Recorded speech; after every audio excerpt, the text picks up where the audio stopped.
Containers are really exciting to me. I started working for Azure, the cloud provider, and so as part of that job, I work a lot on the day-to-day with containers, and so for my job, I had to really dive in and figure out how containers work, how to best serve developers and engineers using containers, and so I wanted to share some of that knowledge with you all. So let's go ahead and dive in. I'm going to click on the introduction. So just another kind of housekeeping thing, you'll see here it says welcome-introduction. You can see here that it corresponds to the welcome section and the introduction part. Cool.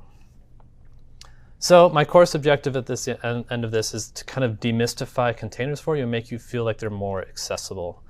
So that was part of my problem with containers. I felt like they were an infrastructure thing. Like I'm a front-end engineer, or let's just go with JavaScript engineer these days. And so I felt like containers were something for the ops people and not for the engineer. And so I just kind of never approached it because I had that kind of conception in my mind. And so my course objective in this is to kind of break down that barrier for all of you so that containers are accessible to anyone that's doing any sort of engineering work. And I think they can be useful to everyone from like the deepest part of operations all the way to designers, right? I think that the containers can be useful to the entire spectrum of people here. So I'm going to tell you that this is going to come from an engineering perspective because that's my background is front-end engineering and then eventually Node.js back-end engineering and kind of everything in between. But I think this can be useful to everybody. And if you've followed any of my courses before, you know the way that I like to break things down is I like to go down directly into what makes something work and then kind of build up from there and show you all the tools and what the problems they solve are. So that's exactly what we're going to do. We're going to build containers by hand first. So who are you? It's aimed at a developer demographic. That is, again, not to say that it can't be used by anyone else. This course does assume like a little bit of Linux knowledge, right? So I assume that you know how to change directory and like the very kind of basic Linux sort of interactions with the command line. So if this is your first interaction with the command line, you'll probably still be able to follow along, but you may not get as much out of it because you'll be learning the command line as you go as well. I would suggest taking Jem Young's class on Front-End Masters with the Full Stack Engineering, which they just dropped V2 of that, which is great.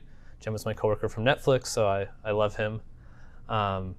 He goes over in depth of like bash types of interactions, and so that'll be very helpful if that's new to you. What else?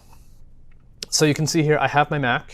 I'll be doing this on Mac. I've tested everything on Windows, and I actually have a Windows laptop here, so if anyone watching this live has any questions about Windows stuff, please feel free to ask it. We can switch over to Windows mode and figure this out together. If you're on Mac or if you're on Linux, everything should just be fine and ready to go. All you need to do is install Docker. If you're on Windows 10, there's a couple extra steps that you might need to go to. If you have Windows Professional, and it's key that it's professional, not home, professional, I'll suggest that you install WSL2, which you can see here. I have a link to do that. That stands for Windows Subsystem for Linux, and it's the second version of it. It allows you to run like Linux directly inside of Windows. It's really cool. It's one of my favorite features of Windows. And then there is a preview release of Docker that will connect you into WSL from Docker, or from WSL. If you do not have Windows Professional, or you don't want to set up WSL2 because it's kind of annoying to set up if we're being honest, then you need to download VirtualBox. And VirtualBox, and then set up a Ubuntu VM. And I have setup instructions here. So if you click on this, this will just take you to the README of the class repo. And you can see here I have some instructions for everyone. And I have if you have Windows Home, then you can follow this blog post here, which is just like a Medium article that someone wrote. If you want to get ahead of the curve and you have Docker already running, go ahead and pull all of these images. This will just save you some time later when we're getting to those points that you don't have to wait for these containers to download. You can also do it at the time too, so there's no rush to do that as well. Lastly, if you're on Windows and you know PowerShell very well, I think everything in here can be done almost as is from PowerShell. I don't know PowerShell. I know I work at Microsoft, but yeah, I don't know PowerShell.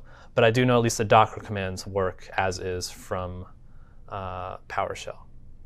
So that one kind of do at your own risk, because if you have questions about it, I cannot answer them.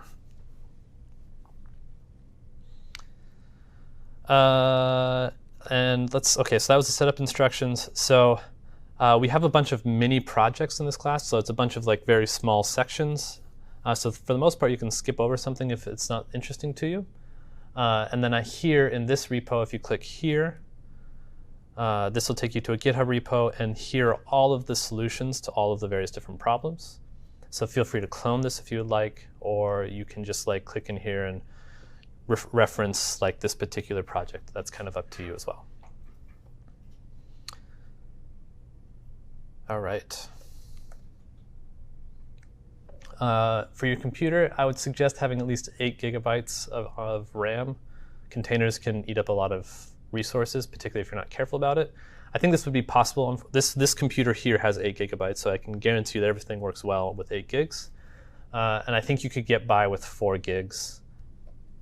Good luck.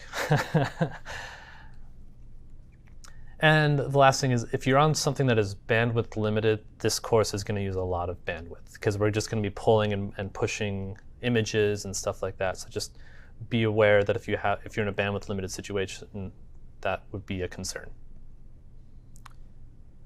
All right, where to file issues. This is all an open source repo on GitHub, so I dropped you a link right there that you can go and file issues or open pull requests. I very much encourage that. It helps to keep the course fresh and useful for everybody. So who am I? That's me in Paris, like 2 years, drinking a beer. It's a very large beer. It was very good. Thank you. My name is Brian. I do work at Microsoft on Visual Studio Code, as well as I manage JavaScript across Azure. So I'm now a program manager, which just means that I write a lot of emails and attend a lot of meetings. But for most of my career, I've been a senior JavaScript staff Node.js engineer. I've done that at LinkedIn, Netflix, Reddit, and a couple other places as well. I'm also on the board for Vets Who Code. I'm not a vet, but I quite appreciate the stuff that they do, so I really like that charity, so encourage you to take a look at that as well. And feel free to catch up with me on Twitter, GitHub, or LinkedIn. If you add me on any one of those social networks, I always accept those. And this course was created and funded by Frontend Masters. I am infinitely grateful for them. They give me time and incentive, and we love Frontend Masters. And they let me open source the materials as well to share that to everyone, so that everyone can take these courses. And then, yeah, I get to come film these videos, and it's nice, even when it's really cold outside here in Minneapolis. All right.